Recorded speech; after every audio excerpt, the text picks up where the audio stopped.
ಮಿತ್ರರೇ,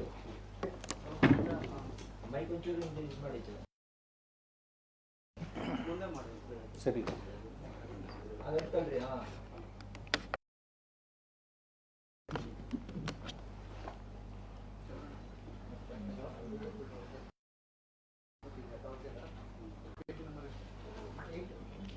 ಸಿದ್ದರಾಮಯ್ಯನವರ ಸರ್ಕಾರದಲ್ಲಿ ಕನ್ನಡಿಗರು ಬದುಕಿನ ಗ್ಯಾರಂಟಿಗಳನ್ನು ಕಳೆದುಕೊಂಡಿದ್ದಾರೆ. ಉದಾಹರಣೆಯಾಗಿ ಹುಬ್ಬಳ್ಳಿಯ ನೇಹಾ ಹಿರೇಮಠ ಅವರ ಅಮಾನುಷ ಹತ್ಯೆಯಾಗಿದೆ.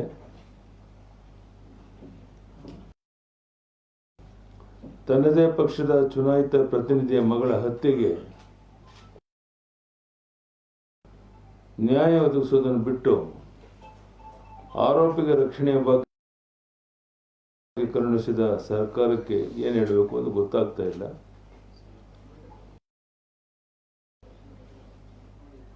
ಭಾರತದ ಭವಿಷ್ಯಕ್ಕಾಗಿ ಮತ ಕೇಳ್ತಾ ಇದ್ದಂತ ಬಿಜೆಪಿ ಕಾರ್ಯಕರ್ತರ ಮೇಲೆ ಕಾರು ಮತಾಂಧರನ್ನ ಹಿಡಿಯದೆ ಹಾಗೆ ಬಿಟ್ಟಿದ್ದಾರೆ. ಬೆಂಗಳೂರಿನಲ್ಲಿ ವಿದ್ಯಾರಣ್ಯಪುರದಲ್ಲಿ ರಾಮನವಮಿ ಹಬ್ಬದ ದಿನದಂದು ಭಕ್ತರ ಮೇಲೆ ಹಲ್ಲೆಯಾಗಿದೆ.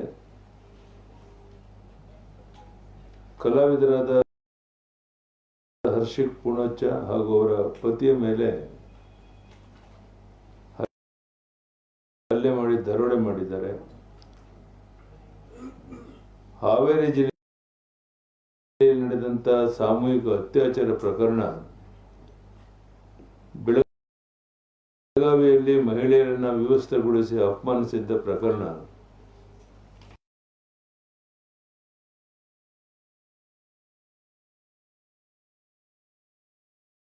ಹಾಗೂ ಉಡುಪಿಯ ಹಾಸ್ಟೆಲ್ ಒಂದರಲ್ಲಿ ಹೆಣ್ಣು ಮಕ್ಕಳ ವಿಡಿಯೋ ಮಾಡಿದ ಪ್ರಕರಣವನ್ನು ತಾರ್ಕಿಕ ಅಂತ್ಯಕ್ಕೆ ತರದೇನೆ ಆರೋಪಿಗಳಿಗೆ ರಕ್ಷಣೆ ನೀಡ್ತಾ ಇರೋದನ್ನು ನೋಡಿದರೆ ಮಹಿಳೆಯರು ನಮ್ಮ ಕರ್ನಾಟಕದಲ್ಲಿ ಭಯದ ವಾತಾವರಣದಲ್ಲಿ ಬದುಕ್ತಿದ್ದಾರೆ ಅನ್ನೋದು ಸ್ಪಷ್ಟ ಆಗುತ್ತೆ. ಶಿವಮೊಗ್ಗದಲ್ಲಿ ಔರಂಗಜೇಬ್ ದ್ವಾರ ನಿರ್ಮಾಣ, ಕೋಲಾರದಲ್ಲಿ ತಲ್ವಾರ್ ಕಟೌಟ್ ಪ್ರದರ್ಶನ ಮಾಡಿದವರನ್ನ ಹನುಮಾನ್ ಚಾಲೀಸ್ ಹಾಡನ್ನು ಬಿತ್ತರಿಸಿದ ಯುವಕನಿಗೆ ಥಳಿಸಿದವರನ್ನ ಬಿಟ್ಟು ರಾಮ ಮಂದಿರ ಸೇವಕರ ಮೇಲೆ ಪ್ರಕರಣ ದಾಖಲಿಸಿದ್ದನ್ನು ಗಮನಿಸಿದರೆ ನಮ್ಮ ರಾಜ್ಯ ಸರ್ಕಾರದ ಆಡಳಿತ ವೈಖರಿ ತಮಗೆಲ್ಲ ತಿಳಿಯುತ್ತೆ. ಮಂಡ್ಯದಲ್ಲಿ ಕೇಸರಿ ಧ್ವಜವನ್ನು ಪೊಲೀಸ್ ಬಲಪ್ರಯೋಗಿಸಿ ಕೇಸರಿ ಧ್ವಜ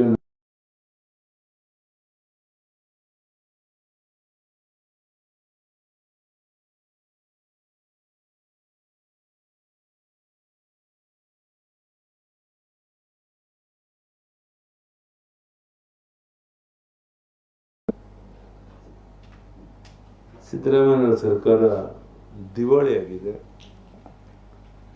ಯಾವುದೇ ಅಭಿವೃದ್ಧಿ ಕಾರ್ಯಕ್ಕೆ ಹಣ ನೀಡ್ತಾ ಇಲ್ಲ. ನೀವು ಬನ್ನಿ ನನ್ನ ಜೊತೆ ಎಲ್ಲಿಗೆ ಬೇಕಾದರೂ ರಾಜ್ಯದ ಯಾವುದೇ ಜಿಲ್ಲೆಯಲ್ಲಿ 1 ಕಿಲೋಮೀಟರ್ ರಸ್ತೆ ಎಲ್ಲಾದರೂ ನಡೀತಾ ಇದೆ ತಾವು ಹೇಳಿ ನೋಡೋಣ. ನೀರಾವರಿ ಯೋಜನೆಗಳು ಸಂಪೂರ್ಣ ಸ್ಥಗಿತವಾಗಿದೆ. ಗುಂಡಿ ಬಿದ್ದ ರಸ್ತೆಗಳು ಗುಂಡಿ ಮುಚ್ಚಕ್ಕೆ ಇವರಿಂದ ಆಗ್ತಾ ಇಲ್ಲ. ಜನಹಿತವನ್ನು ಸಂಪೂರ್ಣ ಮರೆತು ಒಂದು ರೀತಿ ತೊಗಲಕ್ ದರ್ಬಾರ್ ನಡೆಸ್ತಾ ಇರುವಂತ ಈ ಸರ್ಕಾರ ಜನನೇ ಇವತ್ತು ಚೀಮಾರಿ ಆಗ್ತಾ ಇದ್ದಾರೆ. ನಾನು ಈ ಮಾತನ್ನ ಹೇಳ್ತಾ ಇದ್ದೇನೆ ಇವತ್ತು ನಿಮಗೆ. ಈಗೇನು ಲೋಕಸಭಾ ಚುನಾವಣೆ ನಡೀತಾ ಇದೆ, 28ಕ್ಕೆ 28 ಲೋಕಸಭಾ ಕ್ಷೇತ್ರಗಳನ್ನು ಪ್ರಧಾನಿ ನರೇಂದ್ರ ಮೋದಿಯವರ ಆಶೀರ್ವಾದದಿಂದ ನಾವು ಗೆದ್ದು ಬರ್ತೇವೆ ಅನ್ನೋಂಥ ಸಂಪೂರ್ಣ ವಿಶ್ವಾಸ ಇದೆ. ಕಾಂಗ್ರೆಸ್ನವ್ರು ಹೇಳಲಿ, ಯಾವುದಾದ್ರು ಒಂದು 3-4 ಕ್ಷೇತ್ರದ ಹೆಸರು ಹೇಳಿ, ನಾವು ಲೋಕಸಭೆ ಗೆಲ್ತೇವೆ ಅನ್ನೋಂಥ ಕ್ಷೇತ್ರವನ್ನು. ಈ ರೀತಿ ಮೊನ್ನೆ ಪ್ರಧಾನಿ ನರೇಂದ್ರ ಮೋದಿಯವರು ಬಂದಾಗಲೂ ಸಹ ಬೆಂಗಳೂರಿನಲ್ಲಿ ದೇವದುರ್ಲಭವಾದಂಥ ಸ್ವಾಗತ ಸಿಕ್ಕಿದೆ. ನಾಡಿದ್ದು ಗೃಹ ಸಚಿವ ಅಮಿತ್ ಶಾಜಿಯವರು ಸಹ ಪ್ರವಾಸ ಮಾಡ್ತಾ ಇದ್ದಾರೆ. ಒಟ್ಟಿನಲ್ಲಿ ಕರ್ನಾಟಕದಲ್ಲಿ 28ಕ್ಕೆ 28 ಲೋಕಸಭಾ ಕ್ಷೇತ್ರ ಗೆಲ್ಲಬೇಕು ಅನ್ನೋದಕ್ಕೆ ಎಲ್ಲ ಪ್ರಾಮಾಣಿಕ ಪ್ರಯತ್ನ ಮಾಡ್ತಾ ಇದ್ದೇವೆ. ಅದರಲ್ಲಿ ಯಶಸ್ವಿ ಆಗ್ತೇವೆ ಅನ್ನೋಂಥ ವಿಶ್ವಾಸ ನನಗಿದೆ. ಸದಾನಂದ ಗೌಡ ಏನಾದರೂ ಮಾತಾಡೋದು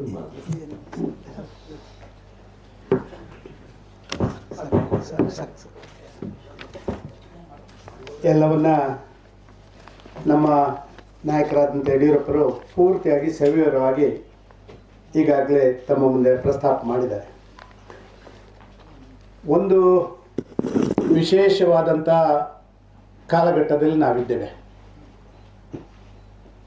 ಕರ್ನಾಟಕ ರಾಜ್ಯದಲ್ಲಿ ಈ ಬಾರಿಯ ಚುನಾವಣೆ ಒಂದು ರೀತಿಯಲ್ಲಿ ಭಯೋತ್ಪಾದಕರ ವಿರುದ್ಧ ಮತ್ತು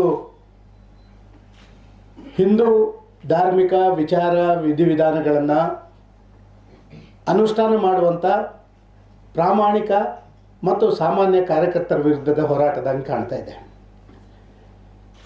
ಸಿದ್ದರಾಮಯ್ಯರವರ ಸರ್ಕಾರ ಮೊನ್ನೆ ಬಂದ ನಂತರ ರಾಜ್ಯದಲ್ಲಿ ಹಿಂದೂಗಳು ದ್ವಿತೀಯ ದರ್ಜೆಯಲ್ಲ ತೃತೀಯ ದರ್ಜೆಯ ನಾಗರಿಕರಾಗಿ ನೋಡುವಂಥ ಒಂದು ಅತ್ಯಂತ ಕೆಟ್ಟ ವಾತಾವರಣವನ್ನು ನಿರ್ಮಾಣ ಮಾಡಿದ್ದನ್ನು ಕಂಡಿದ್ದೇವೆ. ಸಾಧಾರಣವಾಗಿ ಮುಸ್ಲಿಂ ಮತಾಂಧರಿಗೆ ಎಲ್ಲ ರೀತಿಯ ರಕ್ಷಣೆಗಳನ್ನು, ಅಥವಾ ನನಗೆ ಗೊತ್ತಿಲ್ಲ, ಚುನಾವಣೆಗೆ ಈ ಮುಸ್ಲಿಂ ಮತಾಂಧರನ್ನ ಭಯೋತ್ಪಾದಕರನ್ನೇ ಅವರ ಒಂದು ಕಾರ್ಯತಂತ್ರವಾಗಿ ರೂಪೀಕರಣ ಮಾಡುವಂಥ ಒಂದು ಪ್ರಯತ್ನಗಳನ್ನು ಮಾಡ್ತಾ ಇರುವಂಥದ್ದನ್ನು ಕಂಡಿದ್ದೇವೆ. ಬಾಂಬ್ ಬ್ಲಾಸ್ಟ್ ಪ್ರಕರಣದಿಂದ ಹಿಡಿದಿರ್ಬೋದು, ಕುಕ್ಕರ್ ಬಾಂಬ್ ಬ್ಲಾಸ್ಟಿಂದ ಹಿಡಿದು ಇವತ್ತಿನವರೆಗೆ ನೀವು ಎಲ್ಲಿ ಬೇಕಾದ್ರೆ ನೋಡಿ, ಬರೇ ಮುಸಲ್ಮಾನ ಭಯೋತ್ಪಾದಕರೇ, ಮುಸಲ್ಮಾನ ಗೂಂಡಾಗಳೇ ಕಾಂಗ್ರೆಸ್ಸಿನ ಪರವಾಗಿ ಇವತ್ತು ನಿಲ್ಲುವಂಥದ್ದು. ಅವರ ಪರವಾಗಿ ಕಾಂಗ್ರೆಸ್ನ ಸಿದ್ದರಾಮಯ್ಯರು ಮತ್ತು ಡಿ ಕೆ ಶಿವಕುಮಾರ್ ನಿಲ್ತಾ ಇರುವಂಥ ಎಂಥ ವಿಪರ್ಯಾಸ ಈ ದೇಶದಲ್ಲಿ. ಕರ್ನಾಟಕ ರಾಜ್ಯ ಒಂದು ಕಾಲಘಟ್ಟದಲ್ಲಿ ಎಲ್ಲರನ್ನು ಕೂಡ ಒಂದು ಸಮಾನತೆಯಿಂದ ನೋಡುವಂಥದ್ದು, ಆ ವಿಶ್ವ ಮಾನವನ ಸಮಾನತೆಯ ಸಂದೇಶವನ್ನು ಕುವೆಂಪುರವರು ಕೊಟ್ಟಂಥ ಒಂದು ನಾಡು ಅದು ಕರ್ನಾಟಕ. ಆದರೆ ಇವತ್ತು ಅದನ್ನು ಯಾವ ರೀತಿ ಪರಿವರ್ತನೆ ಮಾಡಿದ್ದಾರೆ ಅಂತ ಹೇಳಿದರೆ, ಈ ಚುನಾವಣೆ ನಡೆಸುವಂಥದ್ದೇ ಪ್ರಾಯಶಃ ಗೂಂಡಾಗಳ ಮುಖಾಂತರ ಅಂತ ಕಾಣಿಸ್ತಾ ಇದೆ. ಗೂಂಡಾಗಿರಿ, ಬೆದರಿಕೆಯ ತಂತ್ರ, ಹಿಂದೂಗಳು ಯಾರು ಮನೆಯಿಂದ ಹೊರಗೆ ಬರಬಾರ್ದು, ಮಹಿಳೆಯರು ಯಾರು ಓಟಿಗೆ ಬರಬಾರ್ದು, ಈ ರೀತಿಯ ಒಂದು ವಾತಾವರಣ, ಭಯದ ವಾತಾವರಣವನ್ನು ಸೃಷ್ಟಿ ಮಾಡಿ ಈ ಬಾರಿಯ ಚುನಾವಣೆ ನಡೆಸಬೇಕು ಅಂತ ಹೇಳುವಂಥ ಕಾಂಗ್ರೆಸ್ನವರ ಈ ಹುನ್ನಾರ ಇದೆಯಲ್ಲ, ಖಂಡಿತವಾಗಿ ಇದಕ್ಕೆ ಜನ ತಕ್ಕ ಉತ್ತರ ಕೊಡ್ತಾರೆ ಅಂತ ನಾನು ಭಾವಿಸ್ತಾ ಇದ್ದೇನೆ. ಸನ್ಮಾನ್ಯ ಯಡಿಯೂರಪ್ಪರು ಹೇಳಿದ ರೀತಿಯಲ್ಲಿ ಗ್ಯಾರಂಟಿಗಳು ಯಾರಿಗೆ? ಗ್ಯಾರಂಟಿಗಳು ಗೂಂಡಾಗಳಿಗೆ. ಗ್ಯಾರಂಟಿಗಳು ಯಾರಿಗೆ? ಯಾರು ಮತಾಂಧತೆಯ ಆ ತೂಪ್ತ ಪರಾಕಾಷ್ಠೆಯಲ್ಲಿ ಇದ್ದುಕೊಂಡು ಆ ಹಿಂದೂ ವಿಚಾರಕ್ಕೆ ಬದ್ಧರಾಗಿರುವಂಥವ್ರ ಮೇಲೆ ಸವಾರಿ ಮಾಡುವಂಥವ್ರಿಗೆ ಇವತ್ತು ಗ್ಯಾರಂಟಿ. ಇಂಥ ಒಂದು ಪರಿಸ್ಥಿತಿಯನ್ನು ಜನ ಅರ್ಥ ಮಾಡಿಕೊಳ್ತಾರೆ ಅಂತ ನಾನು ತಿಳ್ಕೊಳ್ತಾ ಇದ್ದೇನೆ. ನಿನ್ನೆ ನರೇಂದ್ರ ಮೋದಿಯವರು ಬಂದಾಗ ಒಂದು ಮಾತನ್ನು ಅವರು ಹೇಳಿದರು. ನರೇಂದ್ರ ಮೋದಿಯವರು ಹೇಳಿದರು, ಈ ದೇಶದಲ್ಲಿ ಎಲ್ಲರಿಗೂ ಕೂಡ ಭವಿಷ್ಯದ ಭರವಸೆಯ ಜೀವನ ಕೊಡುವುದೇ ನನ್ನ ಉದ್ದೇಶ. ಎಲ್ಲಿಯಾದರೂ ಕಾಂಗ್ರೆಸ್ನವರು ಹೇಳಿದ ರೀತಿಯಲ್ಲಿ ಮತ್ತೆ ಕರ್ನಾಟಕದಲ್ಲಿ ಏನಾದರೂ ಸಿದ್ದರಾಮಯ್ಯನವರು ಮುಂದುವರಿದರೆ ಕರ್ನಾಟಕದಲ್ಲಂತೂ ಯಾವ ಹಿಂದೂಗಳಿಗೂ ರಕ್ಷಣೆ ಸಿಕ್ಕದಂಥ ದಯನೀಯ ಪರಿಸ್ಥಿತಿ ನಿರ್ಮಾಣ ಆಗುತ್ತೆ. ಜನ ಆಲೋಚನೆ ಮಾಡಿಕೊಂಡು ಈ ಸಾರಿಯ ಒಂದು ಚುನಾವಣೆ ಇದೊಂದು ಅತ್ಯಂತ ದೊಡ್ಡ ಸಂದೇಶವನ್ನು ಕಳಿಸುವಂಥ ಚುನಾವಣೆ ಆಗಬೇಕು. ಕರ್ನಾಟಕ ರಾಜ್ಯದ ಎಲ್ಲರಿಗೂ ರಕ್ಷಣೆ ಕೊಡುವಂಥ ಒಂದು ಮೋದಿಯವರ ಸರ್ಕಾರ ಮತ್ತೆ ದೇಶದಲ್ಲಿ ಬರಬೇಕು. ಆ ಮೂಲಕ ಕರ್ನಾಟಕ ರಾಜ್ಯಕ್ಕೂ ಕೂಡ ಒಂದು ರೀತಿಯ ಹಿಡಿತವನ್ನು ತರುವಂಥ ಕೆಲಸ ಕಾರ್ಯಗಳನ್ನು ಮಾಡುವಂಥ ವ್ಯವಸ್ಥೆಗಳು ನಡಿಬೇಕು ಅಂತ ಹೇಳುವಂಥ ಆಗ್ರಹವನ್ನು ಈ ಸರ್ತಿ ಮಾಡ್ತಾ ಇದ್ದೀನಿ.